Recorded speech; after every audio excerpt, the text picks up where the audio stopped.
Joining us now, Wisconsin Senator Ron Johnson. Senator, it's great to have you on. First, your reaction to Dr. Fauci testifying today? Well, I did not see his testimony. I certainly saw Senator Paul talk to him about gain of function, and as your previous guest said, his lawyerly answers to it. So I think Dr. Fauci has an awful lot of explaining to do. He's been in that position for many, many years. He obviously was involved in funding gain of function research here in the U.S. He had to be aware of the fact that China's Wuhan Institute of Virology was involved in that, and they were basically training the Chinese in terms of our own techniques on how to conduct gain of function and make these viruses more deadly. So he's got to come clean from my standpoint.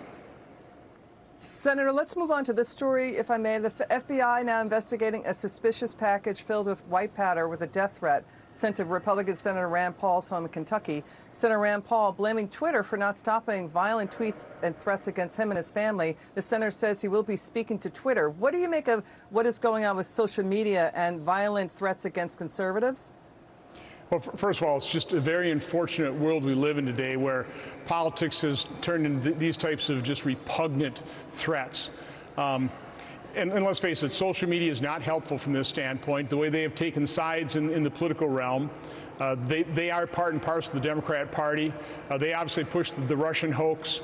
They censor information, I think life-saving information when it comes to things like early treatment of COVID. So they certainly need to be, we need to look at them in terms of their 230 exemption and exactly how they conduct themselves and really the monopoly nature of social media. You know, Senator Richard Marx, an American singer, had tweeted out, "I'll say it again, if I ever meet Rand Paul's neighbor, I'm going to hug him and buy him as many drinks as he can consume." Rand Paul's neighbor was convicted, pleaded guilty. He basically attacked Rand Paul and broke about 6 of his ribs in 2020. So that happened. So when you see, so many lawmakers are pointing out what many in the country feel, that social media is dividing this country. We've got unchecked anonymous poison and vitriol, but Silicon Valley thinks that they know better than us, better than you in Congress, better than what Americans think, even though they're routinely canceling and deplatforming and shadow banning people for talking against things like lockdowns. So I don't know about how lifting, this Section 230 is going to stop it.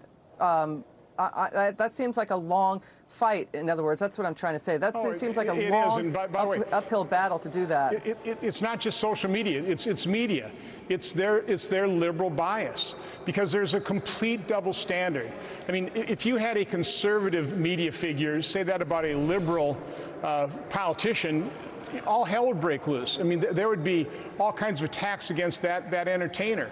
But if it's a liberal entertainer taking pot shots at a conservative politician, that's all fair game. That's righteous criticism. It's funny criticism. And so, no, there's a complete double standard. There's a double standard in our system of justice nowadays. Take a look at how the Department of Justice is handling the leftist summer and spring of 2020 protesters versus how they're handling the protesters, the breach of the Capitol. Now, again, I condemn it all. I don't condone any violence, but I want to see the equal administration of justice, and I would like to see an unbiased free press. We need a free press, but it needs to be unbiased, and this one is not. Yeah. This media did more to make sure that and interfere in our elections in 2020 than anything Russia or China ever could have hoped to achieve in 2016 or 2020. Also, we've got this: Twitter, Facebook, Instagram, TikTok accused of letting anti-Semitic attacks on their platforms as the country sees a worsening surge of anti-Semitic attacks on American Jews. The ADL says they're up 2/3 since Hamas fired 4,000 rockets at Israel. So anti-Semitic attacks running rampant in the streets of America and also on social media. So that's happening too.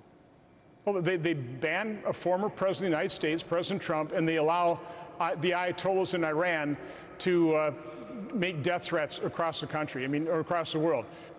You don't have to make this stuff up. It's what they do. And again, it's poisoning our politics. It's dividing this nation. There's nothing unifying. There's nothing healing about social media, the media, or quite honestly, the Biden administration. So we've got Governor Ron DeSantis signing a law that says residents of Florida can sue for monetary damages if they're censored on social media. It's the first state in the country to do that. Don't know if that's going to stand. He's saying this is basically, he's doing it under the state's consumer fraud laws. So that's an interesting take. What is your thought when you saw Ron DeSantis signing that into law? Well, first of all, I'm glad to see the states exert their supremacy in terms of a federalistic republic.